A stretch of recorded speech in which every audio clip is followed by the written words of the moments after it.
Ciao a tutti ragazzi, e come al solito bentornati sul canale. Oggi la Juventus vince per 2-1 contro la Roma, una partita secondo me importantissima,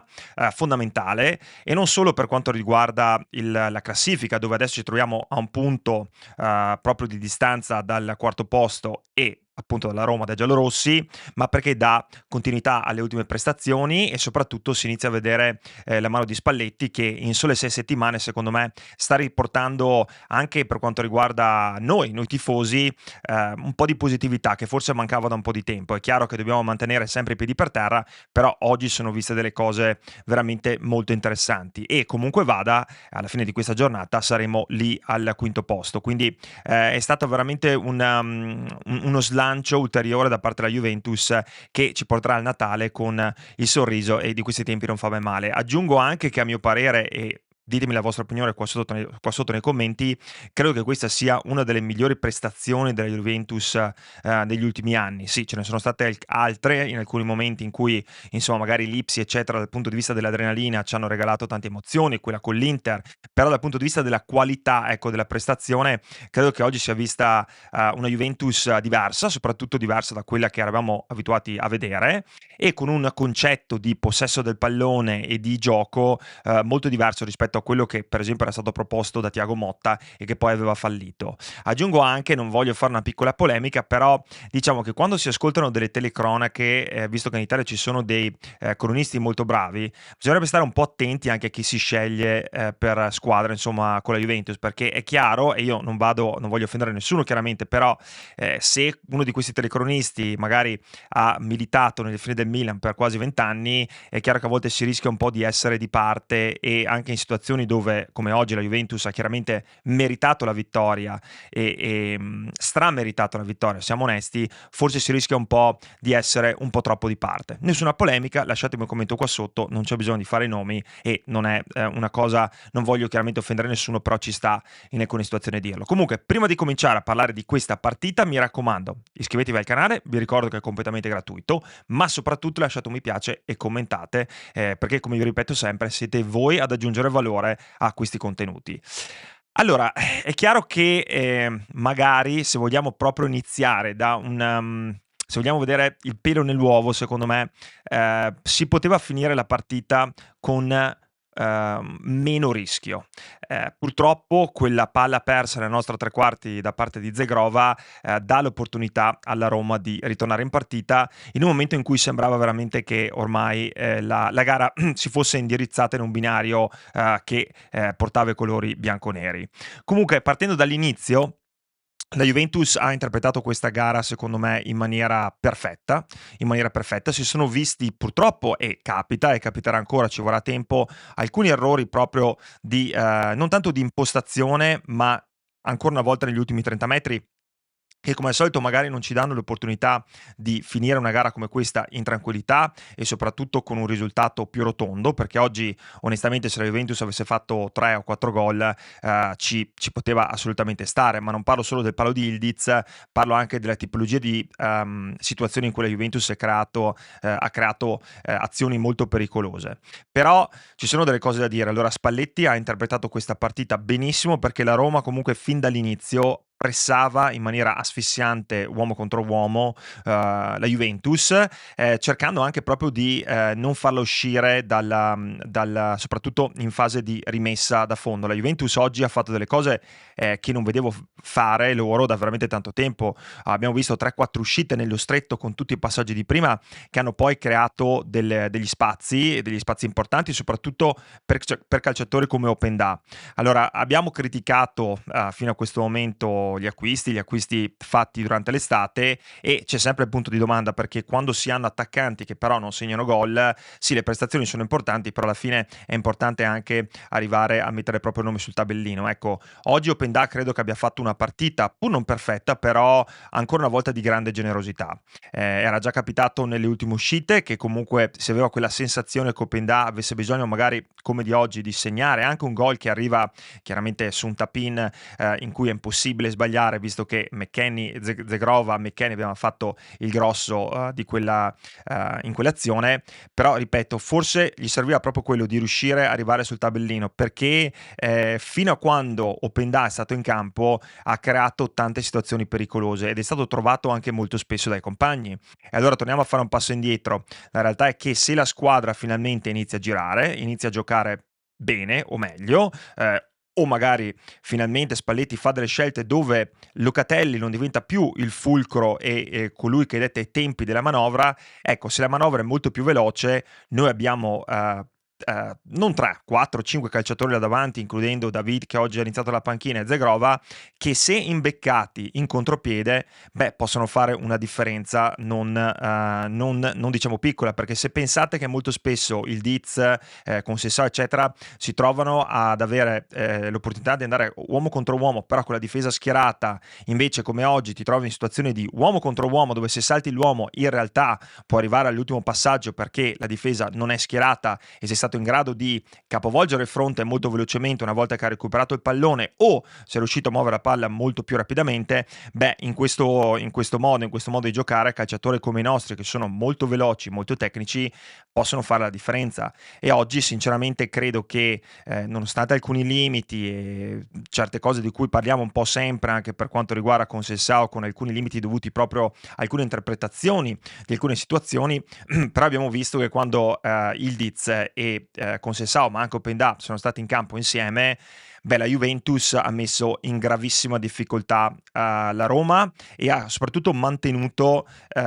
nonostante non avesse il possesso di palla dal punto di vista delle percentuali, ha mantenuto spesso il comando del gioco. Nel primo tempo si sono viste alcune situazioni dove purtroppo ancora pecchiamo di imprecisione, soprattutto in alcuni passaggi che possono anche essere semplici in alcune scelte, però devo dire che si è vista proprio la mano di Spalletti, si è vista prima di tutto una partita da parte del tecnico preparata contro una squadra che è un tecnico che conosce bene, con grande maturità, con grande intelligenza. Abbiamo visto uno Spalletti che poi esce sfinito alla fine della partita perché, diciamoci la verità, lo ripetiamo, l'ingresso di Zegrova è stato un po' la croce e la delizia, nel senso ci sono state, oltre all'assist, un paio di situazioni dove ha messo un paio di palloni, oltre all'assist dentro, interessanti, poi anche verso il finale quel dribbling in area dove poi viene deviato in calcio d'angolo, però perde un pallone troppo importante. Quella palla lì, in quel momento lì della partita, al 75esimo, a 15 della fine, in vantaggio 2-0 in casa, non va persa. E quella è una scelta sbagliata, c'è un rischio che non va preso in quella zona del campo. Se il rischio se lo prende nella tre quarti avversaria, può essere più giustificato. Invece lì è un errore importante, soprattutto perché, e non so cosa ne pensate, lasciatemi un parere qua sotto nei commenti, in alcune situazioni Zegrova è sembrato quasi disinteressato alla fase difensiva che soprattutto per uno appena subentrato, c'è la necessità di dare energia alla squadra con forze fresche, quindi è importantissimo fare entrambe le fasi, cosa che ha fatto bene con Sessao, cosa che ha fatto bene anche Ildiz quando erano in campo, e lo stesso Pendà, che in alcune situazioni avete visto fare 50-60 metri di scatto per andare a recuperare il pallone. Vi ripeto, oggi molto bene Locatelli, che prima di tutto non ha mollato un centimetro, ha lottato fisicamente, scivolate, spallate, e soprattutto è sembrato forse un po' più rilassato. E sì, in alcune situazioni ha sprontato la squadra come è solito fare, però non ha avuto più il peso di dover dettare proprio le tempistiche e i movimenti della squadra, e infatti la squadra ha aumentato i giri, ha aumentato di velocità. Per quanto riguarda la difesa, ragazzi, è chiaro che Bremer quando è in campo ci dà una sicurezza in più. Ci sono stati tanti duelli e tante palle all'interno dell'area di rigore in cui l'esperienza di Bremer, la sua bravura, la sua forza fisica hanno evitato alla Juventus di avere problemi che chiaramente avremmo avuto con altri difensori. Rugani verso la fine ci fa fare un coccolone con quell'errore in uscita nel nostro tre quarti dove lascia praticamente Ferguson quasi solo davanti al portiere. E poi c'è anche da dire che calciatori come Kelly sono cresciuti in maniera esponenziale. Io credo che quest'anno, da quando è iniziato il campionato, insomma questa stagione, Loris è stato uno dei più continui, uno dei più consistenti, uno di quelli che comunque sta aiutando un reparto che chiaramente potrebbe usufruire di un paio di giocatori giocatori in più e giocatori di qualità. Cambiasso oggi per esempio si è visto in crescita, anche se ogni tanto fa purtroppo ancora delle scelte che sono sbagliate e è un po' impreciso in alcune zone di disimpegno e magari nella scelta finale. Thuram deve chiaramente migliorare la capacità di finalizzare alcune situazioni dove in maniera prorompente va magari a saltare 2-3 avversari, a spaccare la linea mediana della squadra avversaria, però poi a me quando è il momento di tirare sembra sempre che tiri al 10% della forza. Credo anche che la Juventus debba migliorare dal punto di vista della maniera in cui difende. Spesso tende ad abbassarsi ancora troppo, portando molto spesso la squadra avversaria facilmente a giocare palla proprio sul limite dell'area di rigore. E sono viste un paio di situazioni, soprattutto primo tempo e ripresa, in cui veramente mancava quella voglia di andare a recuperare palla in quella situazione. Però insomma adesso stiamo parlando di cose che magari possono sembrare un po' negative. Io credo che, e lo ripeto, questa sia stata dal punto di vista dell'intensità, dal punto di vista della voglia, dal punto di vista del carattere di questa squadra, una delle migliori prestazioni, e penso che Spalletti veramente stia lavorando tanto sui calciatori anche a livello individuale, in alcuni casi per forse togliere un po' di pressione, ma soprattutto finalmente per far capire a questa squadra che a volte le cose semplici, che sembrano poi semplici, come magari i passaggi di prima, giocare nello stretto, cercare proprio di andare a trovare il compagno, di fare quel movimento in profondità, a tagliare, eccetera, beh, può fare la differenza, perché oggi, vi ripeto, questa partita ci ha dato un po' quella sensazione che se a gennaio magari un paio di acquisti giusti li imbrocchiamo e prendiamo magari qualcuno a centrocampo che può darci un po' più di qualità, questa squadra può comunque non solo ambire magari al quarto posto, però diventare quella squadra un po' fastidiosa, perché ripeto, se guardiamo i valori individuali, nonostante ci siano delle lacune, vincere aiuta a vincere. Pensare positivo e avere un allenatore che ha quell'esperienza, che ha quella capacità anche di trasmettere fiducia ai suoi calciatori e anche di far capire che c'è un'idea, c'è un obiettivo finale, che non è solo quello di chiaramente fare punti, ma proprio quello di iniziare a giocare con una tranquillità diversa, dove la palla non scotta più tra i piedi, però dove c'è anche la velocità di trovarsi poi in certe situazioni, perché nel primo tempo abbiamo fatto 2 trazioni con un taglio al limite dell'area, con quel passaggio filtrante dove insomma diciamo che il gol di Conceição arriva dopo che si era mangiato un gol forse più semplice, perché va a centrare e svilare solo davanti al portiere, però i movimenti erano praticamente gli stessi e sono capitati 2-3 volte nel giro di 10-15 minuti, segno che comunque queste cose erano state preparate in allenamento. Questo non è qualcosa che capita in maniera diciamo casuale, soprattutto se continua a capitare nella stessa partita. Quindi ecco, questa deve essere secondo me un auspicio positivo, visto che ci avviciniamo alle feste, per una Juventus che finalmente si scorda di dosso alcune paure, alcuni timori, e che sia più fiduciosa in se stessa, nei propri mezzi, ma soprattutto nelle idee e nelle caratteristiche del suo allenatore, perché Spalletti è un ottimo allenatore. La Juventus in questo momento di difficoltà ha trovato un uomo maturo, una persona che non mette se stessa prima degli altri, e secondo me è un allenatore che la Juventus deve assolutamente rinnovare, nonostante come possa andare, poi come possa finire questa stagione, perché Spalletti è l'uomo giusto per questa squadra. È anche un allenatore che sa gestire un gruppo che può avere delle difficoltà. Io lo so che in questa settimana sono uscite informazioni smentite riguardo problemi del gruppo. Secondo me interessa in questo momento molto poco. In qualsiasi gruppo ci sono alcuni problemi, ma vi assicuro che se si vince e si inizia poi a macinare punti, è molto più facile che tutti inizino a remare nella stessa direzione. Concludo dicendo qualcosa che ci tengo particolarmente. Allora,